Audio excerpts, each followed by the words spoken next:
Welcome back to Explore Kamari's channel. I have a distinguished personality. Hi everyone. Welcome back to the channel. My name is Chi. I spoke with you guys last time, and we're here to dive in more to more questions. And yeah. Interesting. Chi for Chi. KT. What is a TikTok handle? Tell us. Okay, my TikTok handle is Katie KATHYO underscore twice. So underscore. Anything fashion, whatever you want, I got it for you. If you want, I'm the plug for everything. So go hit me up The over fashion there. part, you start with me because my fashion sense is zero. Don't worry, I got you. Okay, thank you. Mhm. So I want to ask a little question. Yeah. Still on Nigerians in diaspora. What can you say about the immigration system? Like someone coming over there to settle through tourist visa. Do you think it's proper? Um, so with this particular question, to be honest with you, I don't think so. Reasons being that it's hard. It's very difficult to make it out of the country, especially if you're not documented, meaning like you don't have any kind of you're not a student, you don't have any alien status, you're just existing. I Wow. think it's not advisable.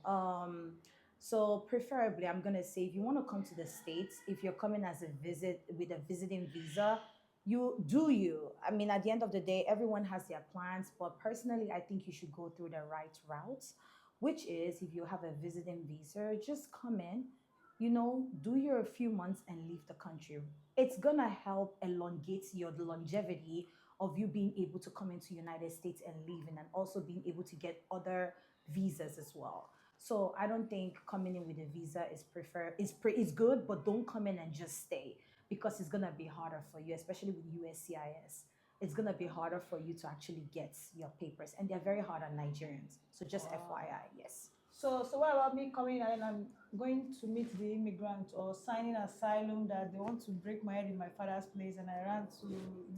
What can you say about that? So for that one, as I said, you do you. Everyone is different. If you don't feel safe in your country, some people we're all Nigerians, but some people don't feel safe in the country. It could be a reason. Maybe some people here, the hood rats or the hoodlums are looking for them.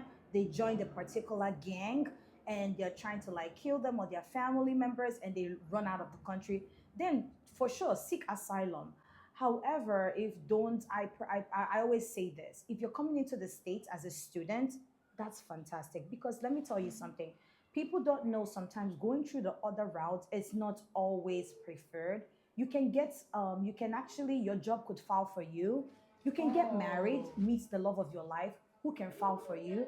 You don't have to do things the mago way, to be honest with you. But as I said, Okay. do you, we're all different. But to be honest with you, if you want to do asylum, that's fine. Seek asylum, but you have your reasons, and your reasons should be valid. That's all I'm saying. So with seeking asylum, I heard a lot of things that if I seek asylum, then I shouldn't be back to the country. Yes. So if you seek asylum, you cannot come back to Nigeria.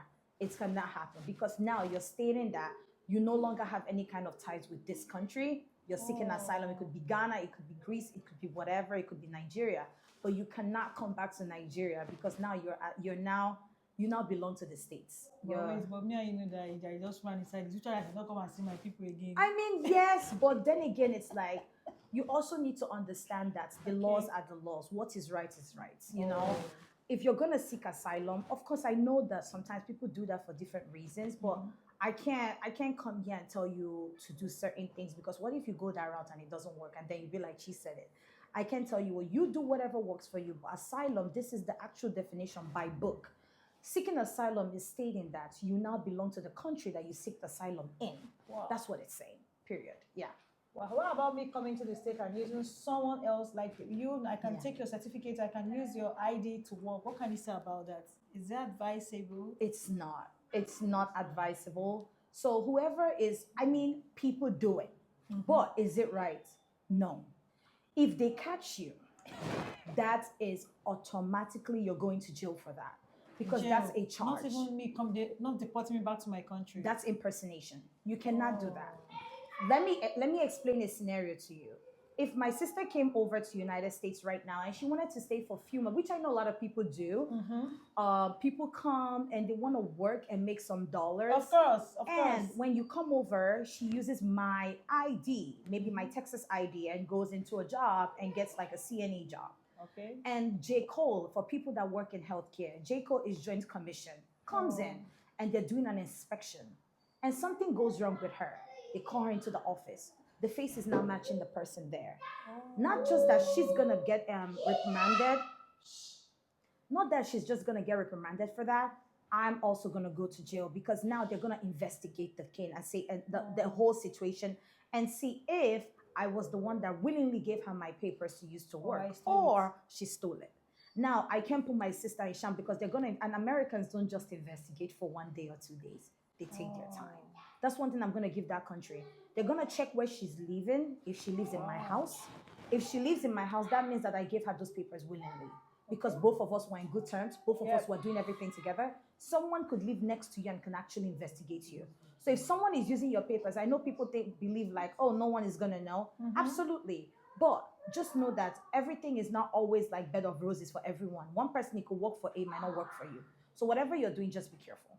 Wow, that's a good one. That's a good one. Yeah. Chief for chief. Chief for chief. Okay, so talking about coming back to Nigeria, how does it feel coming back to Nigeria? Oh, I love my country. I don't care You what love your anyone country. says. And I'm starting from myself. You love your country and you're not with us over here. See, the thing is, I love Nigeria. The plan is eventually to move back with my husband by the grace of God. But I love Nigeria. The only thing about Nigeria is that Nigeria is not in good state right now. But there's nothing like Nigeria. We all know that. As I said, it's because the country is not in good state right now. But everything here is also there. Absolutely. We have African stores, right, over there. Oh, yes, we do. But I mean, African stores there, you can't even compare it to the Africa. This is the land of where everything is being imported. Oh, give it to us. Yeah, but I'm going to say, like, me coming back, it's always like a vibe. I love coming home to see my loved ones. I love coming home to, like, spend time. Nigeria is beautiful. Nigeria is fun. The only thing that we're missing is money. Because here, the rich are getting richer and the poor, now even the poor self is now down below poor, if there's something like that. Because the economy is really bad. But I wish if we had a working system, half of us will not be in the diaspora. Most of us will not be abroad. We're all going to come back home. So yeah, coming back is always beautiful. But yeah, I mean, I can talk more on the tickets. I can talk more on the prepping to come back and also all of that. Yeah. Wow, interesting. So do you really advise parents over there to teach their children the language? Oh yes, absolutely. Yeah. So we're talking about learning Igbo. So one thing I was trying to like hammer on is most of the people in diaspora, the Igbo community, the kids are actually losing the whole Igbo culture. I think it's more prominent in the Yoruba culture more. Igbo people are not teaching their kids Igbo. A lot of kids that are Igbo cannot speak Igbo. What do you think are the causes of this? Because parents are speaking English. I personally think that learn to speak Igbo to your kids at home. Kids will always learn English outside. People communicate in English everywhere in the world. The only place they can communicate in Igbo is at home. I speak Igbo very well. Hey, Anambra no. Onwero ka mmesi nọrọ n'ụlọ mụ na-asụ English. Onwero ka o mee never.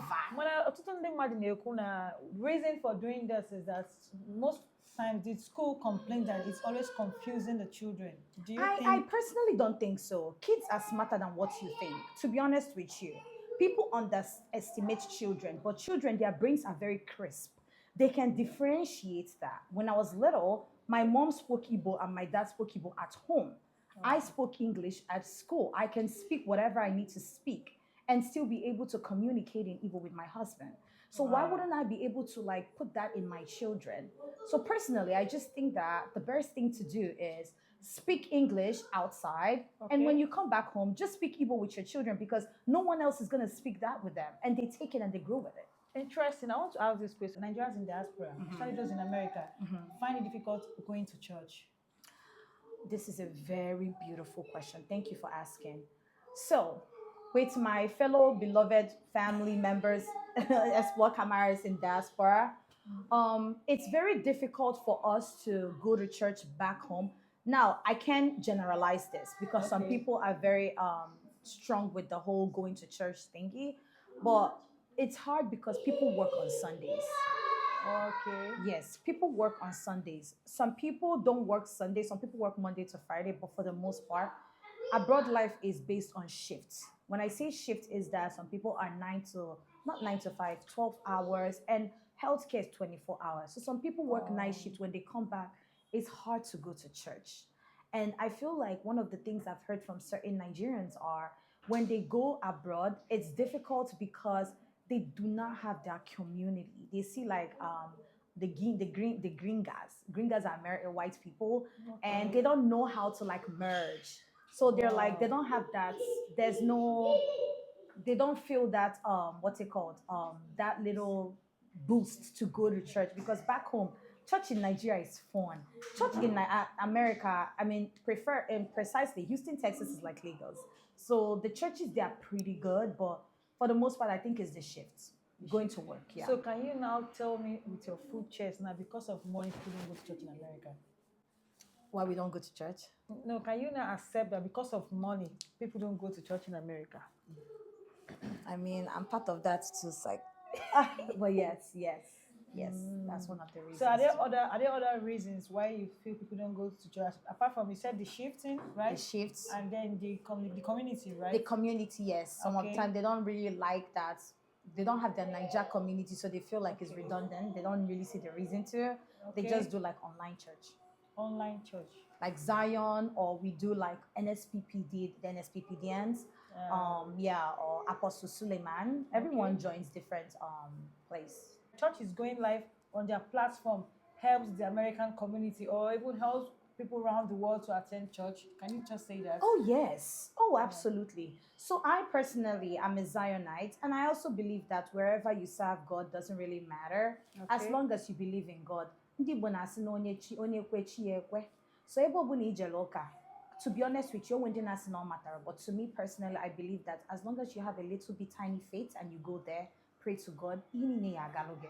So I'm a Zion and I'm also an NSPPDN. So Zion has a live church. It's not really a church, it's a ministry. We go there and they pray with their live service. So I join, and I also join the early morning service with NSPPD. Wow. So sometimes these are the reasons why people don't see that really that need to go in. Oh. But to tell you guys, Pastor Jerry came to Houston, Texas a couple of times, and if you see the amount of people that Wow. went there, it was up to thousands of Nigerians that went there to worship God. Now, imagine if Pastor Jerry lived in the diaspora and he had his church. I bet you that a lot of people will go to church. They have people like that also like breaking different groups of Pastor Jerry or different groups of Zionites that open little branches in the diaspora.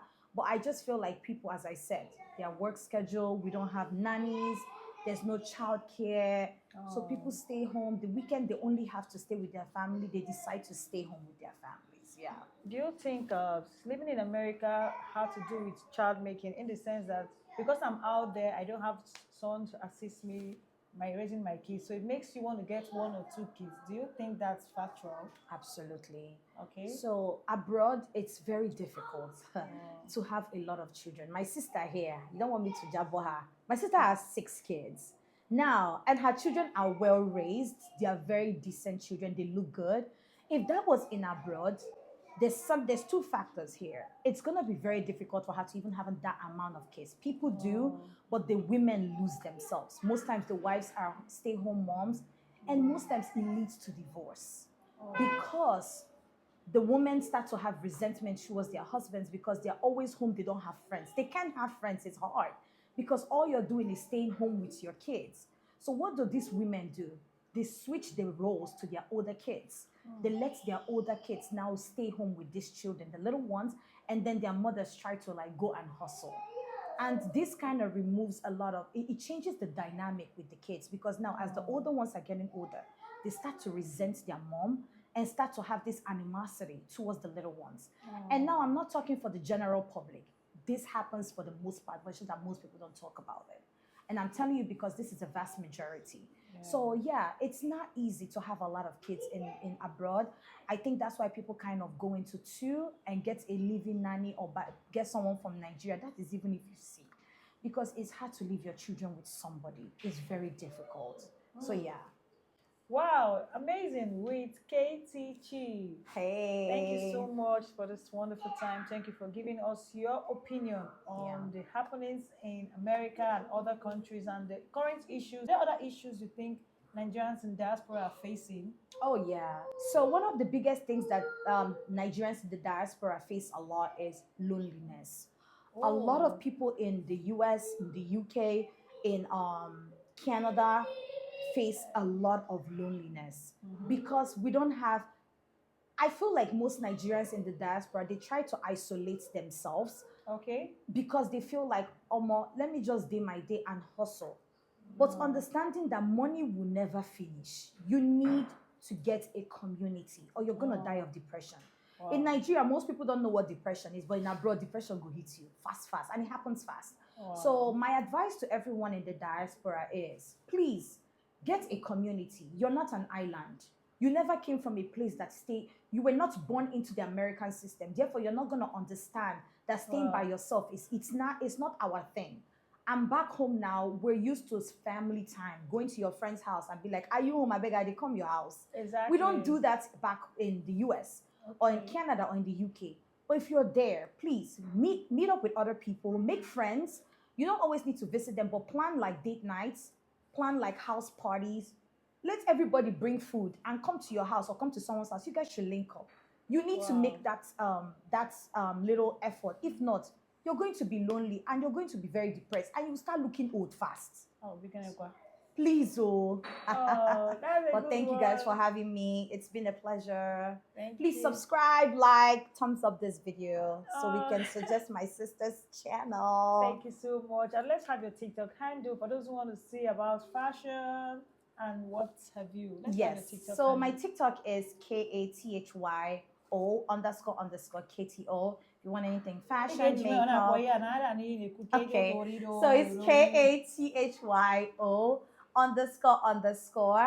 Want anything fashion, hair, makeup, I got you. Wow. If you want anything affordable, cheap, anything you want, top class as well, I got you. I can meet you in any level you're at. Wow. But please follow me and thumbs up this video. Thank you so much, guys. Thank you. Bye. Bye.